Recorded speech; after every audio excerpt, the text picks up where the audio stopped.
Heard something about Jamie Foxx possibly being involved with Diddy and on the wrong side of it. You know anything about that? So, bro, I seen Fox with Combs on several occasions at different events. Now, Jamie Foxx's family are the ones who reported Diddy to the FBI when Jamie Foxx went into the coma initially. Really? So that's how that all came about. His daughter, Corinne, and his mom were the ones who did that.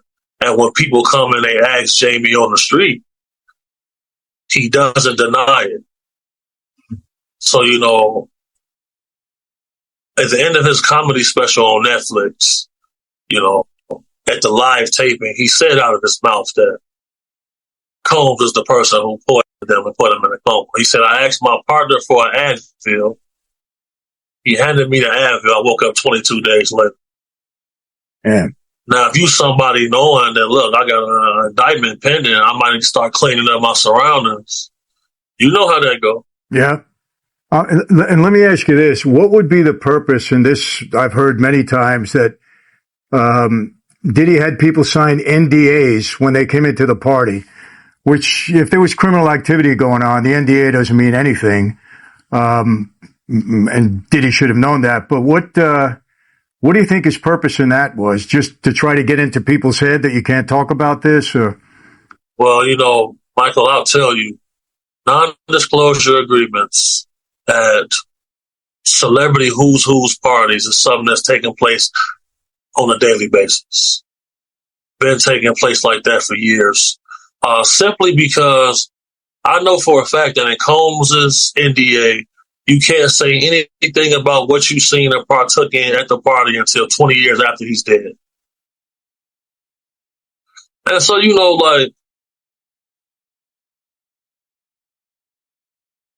how do you get somebody to do a big favor for you? Yeah. Invite them over, show them a time of their life. You got them on camera doing something they're not supposed to do. Right.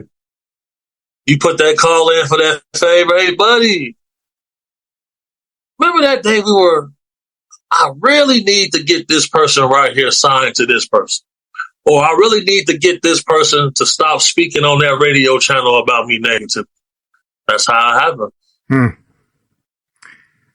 Let me ask you, one of the questions I had is, how does this go on for 20 some odd years? And the reason I say that, maybe there's a little, I don't want to say resentment, that's not the right word, but in my former life, the FBI was on us 24/7.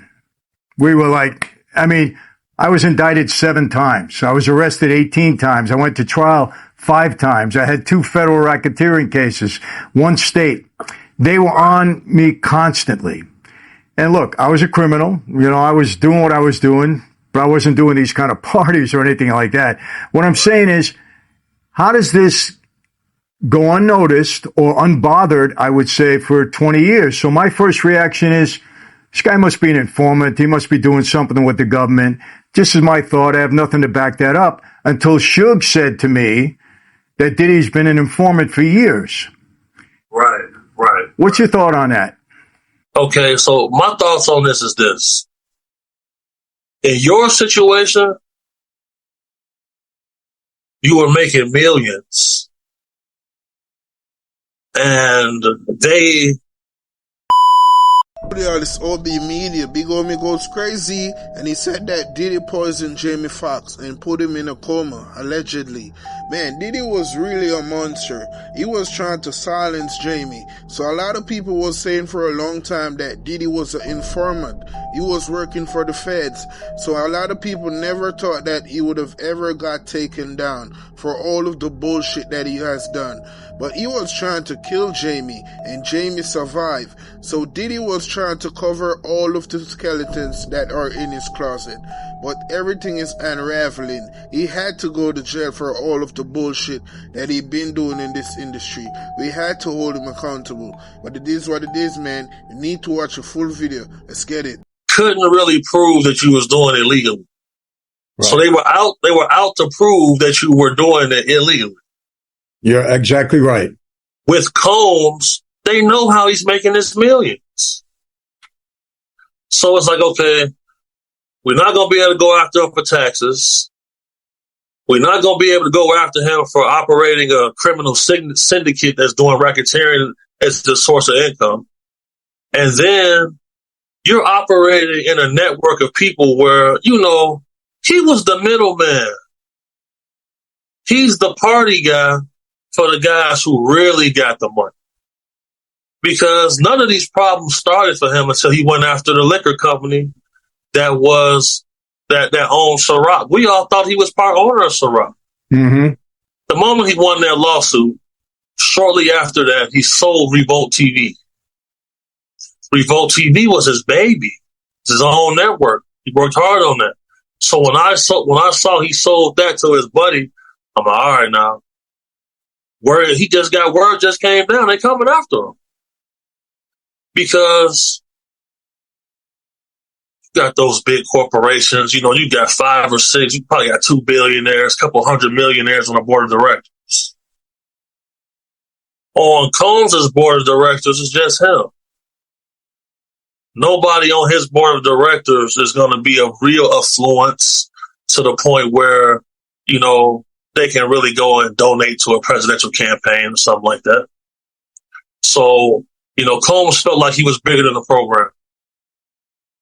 And once he demonstrated certain activities, it led to his demise because, the human trafficking division in the United States is a small group.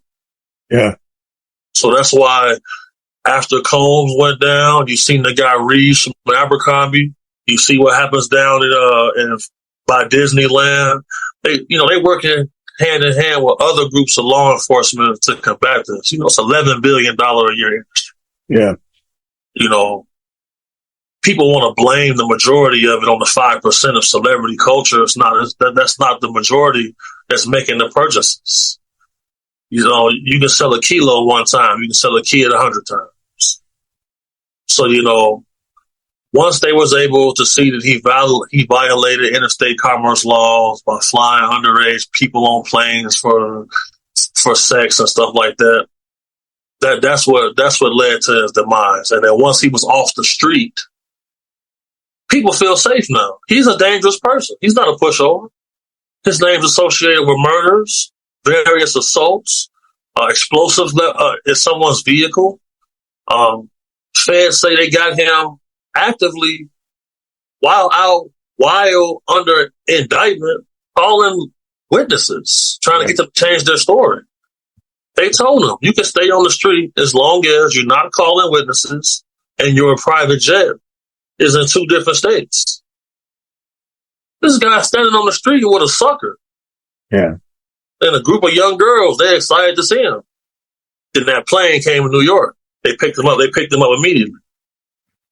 I mean, you think he's going to stand up in all of this? Or you think he's going to cooperate? You think he's going to give up some of these big names?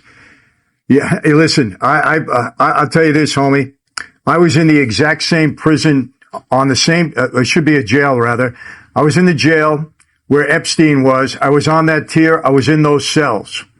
There's no way in my mind that you're going to commit suicide. No way. You can't do it. They're watching that tier all the time. The cameras are on. For everything to go off at one time, it would still be hard for him to commit suicide because there's nothing there. There's nothing on the ceiling. The bed is this high. You couldn't do it. So my point is, I think they got rid of Epstein. I'll swear to that. I don't know what's going to happen with Diddy. It's listed in the Epstein investigation that on the day that he died, the cameras were not working on that tier. Right. You know what that means. Absolutely. And I don't feel like the average American understands how cheap the price of life is now. Combs, they said that 1,000 bottles of baby oil, allegedly some of the bottles tested positive for liquid GHB. So if we do the math on that, 1,000 bottles, 8 ounces, what's that, 54 pounds of GHB? Mm-hmm. mandatory life sentence. Right. $58 million bail package denied. Mm-hmm. All of the prosecutors on that case are women. We also seen the mayor, Eric, get indicted. Right. FBI was trying to save face before the election to not get disbanded. So they did what they did, racked up some big cases, locked some people up. Combs is going to have to give up people. We're going to see some interesting things start to take place before then. Did you see they come in, season his notes? He get a little win in court. They got to destroy the notes they took. Yeah. He wants to change his jail because he knows he can get Epstein in there. Yeah, my thinking is he either disappears, meaning some kind of accidental death, number one. Number two, he cooperates and gives up somebody that law enforcement might think is more important than him. I don't see him standing up. Let's put it this way. I don't see that. I don't see that either, because why would you, as a billionaire, need automatic rifles with defaced serial numbers? Mm-hmm. Why would you need that? You're doing things you're not supposed to be doing. And I feel like there is another criminal drug dealing element that they're working on, because when they first stopped his plane, they arrested his mule. And then when they arrest you again, you still got drugs on you. Yeah. That's operating like somebody who's been cooperating. Yeah. So Suge saying that he's been cooperating is not too far off in your opinion. Not too far off at all. Not too far off at all, because Keefe D is in Las Vegas, is in Clark County right now, and he's saying Diddy the one paid us to kill Tupac.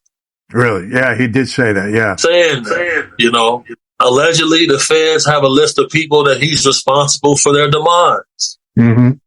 They also said they have him on camera at his residence assaulting a male sex worker. How out of control are you? You paid this person to come here to have sex. You got a rifle? Yeah. I know a dude, bro, personally, who he said he's out to eat with Combs, his sons, and some other people.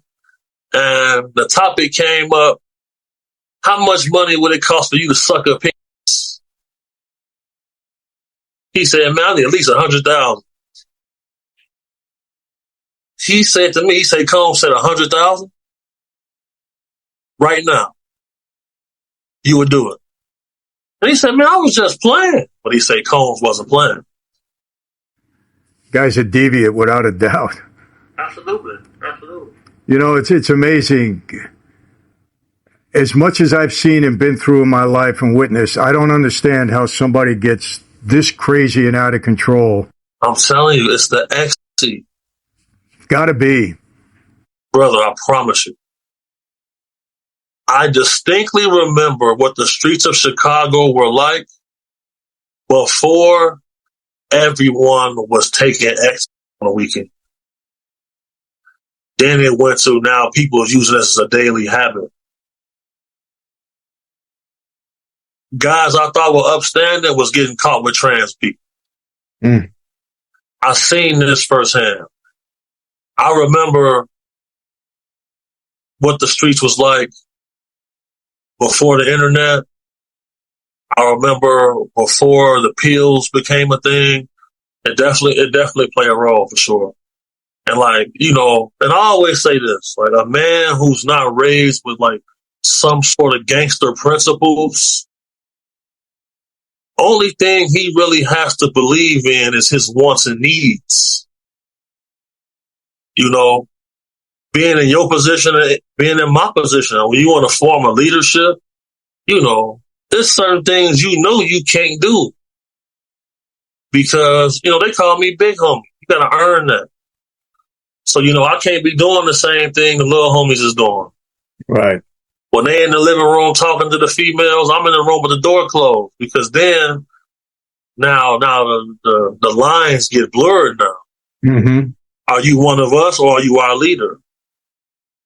That's why when you see Combs, the people that's coming after him was always, everyone's younger than him. There's nobody older than him. The people who could have really combated him have died under strange circumstances. This is the only industry we see where people have interns. They'll come work for years for free for the thought of having a big career. You're not going to be an intern at Walmart. Yeah. It's all about taking advantage of people. That's why I've been going back and forth with these people for years, man. Let me ask you, change your gears a little bit. R. Kelly, you grew up with him, right? Grew up around him for sure. Yeah. What kind of guy? He's got his hands full now, for sure. Now listen, I swear on my mother, I never liked this dude. The people in my family and my church, they would say, why are they bringing this out in? They were saying this years ago. I know dudes who took their daughter to him for voice lessons. He go pick his daughter up. He got $50,000 cash with him now. That's the thing, bro. Like, these people all were getting enabled in different areas. Like, in my family, people knew. When they come to my little cousins, my aunties, and them, like, man, it's gonna be heinous consequences for you if you decide that you want to try to oppress any of these people right here. These guys, they hire security. They feel invincible. Just like I know that in certain organizations, there are rules. And I heard you say something before that you say, they'll never get me in a room again. These guys don't have that. And nobody can call them into a room. Mm-hmm. And it could be graveyard consequences. They don't have that. Yeah. Now operate underneath that, and they got unlimited money, and everybody want to be a celebrity. Yeah, the problem, homie, they're not accountable to anybody but themselves. And that's a big problem. And accountability, as you know, is very important in life. You have to have accountability, whether it be to your faith, your boss, yourself. Right. Without it, there's no rules, and eventually you're going to go down. You're going to get in trouble for it, and that's what happens. I think Diddy the same thing. He was accountable to nobody. At least he thought he wasn't, until it catches up with you. Until it's just too late. Yeah. And Dapper Dan said that he grew up with Combs' parents. And he said what's going on with Combs didn't start with Combs. It started with his parents. Really? So that's what Dapper Dan said. So, got to keep all these things in mind, man. Like I never harmed nobody who didn't deserve it. I stand by that. People coming out saying that he ruined their life. As men, we can choose our actions, but we cannot choose our consequences. So right. But you got very interesting background. I think we both do, different ways, but very, very interesting. I understand you knew about me before this call. Yes, for sure. So, growing up in the inner city of Chicago,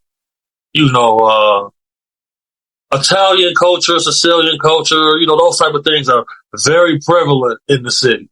Yes. And especially from the omerta aspect of, operating in the underworld of sorts.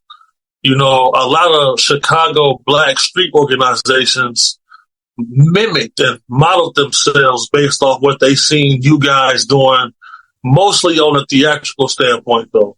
In other words, you were influenced by some of the movies about our life and some of the characters that you might have bumped into or seen on the street in Chicago. Because Chicago is one of my favorite cities. Have a lot of friends there, and obviously we had a big presence in Chicago, as you well know. For sure, and I I've had some interactions with some actual figures from that lifestyle. So, you know, in my community, bro, like a lot of things we did, you know, we considered it mob style, mafioso type of activity. So, you know,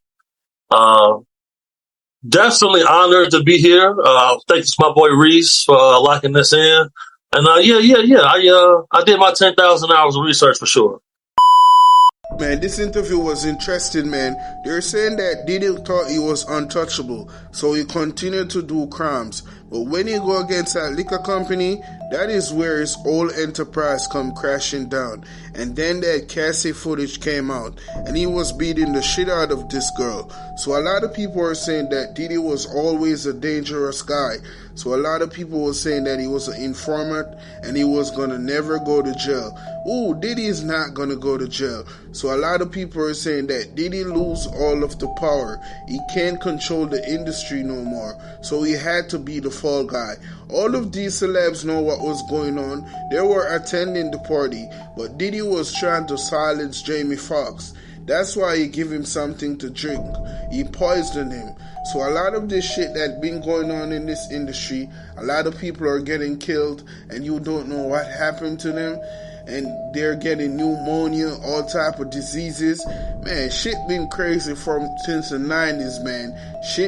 People getting slow poisoning. People be getting all type of shit to get them killed, just to get them out of the way, so that they can get control, so that no one squeal. So when Jeffrey Epstein got killed, a lot of people are saying that they set it up because he was gonna snitch in the whole operation and they couldn't afford to that shit to happen. And now the files are coming out. So when the same Diddy shit that been going on all of these years, they saying that Diddy put a hit on Tupac and Suge Knight head. I believe that shit. It is possible. This ninja is a monster and he like to organize crime. He's a manipulator, man. Who the hell would have got someone car blown up because he was seeing Cassie in the studio? That was just some wild shit to me. Diddy was really out of control. This ninja was a terrorist. Why the hell would you got 1,000 bottle of baby oil with liquid GHB in it and horse tranquilizer? What were you planning to do, dude? This ninja was rubbing that shit on people and you were passing out. And then he will sexual assault the guys. So Diddy know what he was doing all of these years. He got a strategy just to get the booty. So all of these celebs that are denouncing Diddy and saying that they and Diddy are not friends, all of these people was involved in the party and all of the freaky business that Diddy been doing. Diddy just diabolical. He's a different type of crazy. This ninja was hooked on drugs, and every time the police got and arrested Diddy, he got drugs on him. He's a drug addict. He's not fit to be on the street. This ninja needs to be at bars, man. He was really out of control and doing all type of stupid shit. But Diddy is just getting his karma for all of the bullshit that he ever done in life. So you might do some stuff and think that you're untouchable and you're on top of the world, but you can get humble real quick, 0 to 100 real quick. So Diddy is getting humble at this point. But it is what it is, man. It's OB Media. Have a blessed day. Diddy is not a freak, okay? The people who worked with Diddy were not freaks. They were not having a freak off. These people were monsters, vile predators doing something that should be unspeakable, unthinkable. You don't get charges for racketeering, assault, trafficking, just because you're a little freaky, just because you like to do adult things in an adult way. You get those charges because you're doing something heinous. In his 14-page indictment, people are caught up on how much baby oil was confiscated from his property. What people aren't talking about was the amount of IV drips that were confiscated from the property, because he was assaulting these people, these women, to the point of dehydration. He was drugging and assaulting them to the point of medical dehydration. That's not freaky. That's evil. That is violent. That is so degrading and debasing to other human beings. And it wasn't just him. He couldn't pull this off by himself. Do you know how many people had to be in on this for it to go on for as long as it has? Do you get that? Do we understand that? We talk about it all the time when these powerful men come down, their enterprises come down, that it's something they can't do alone. They're not doing this by themselves. Hear the jokes and the memes now, talking about the baby oil, ha ha ha, no Diddy, none of that. Put a pin in it. Because what happened here is disgusting, it is vile, it is violent, and we need to start treating these actions and these men as such, instead of always trying to make them into a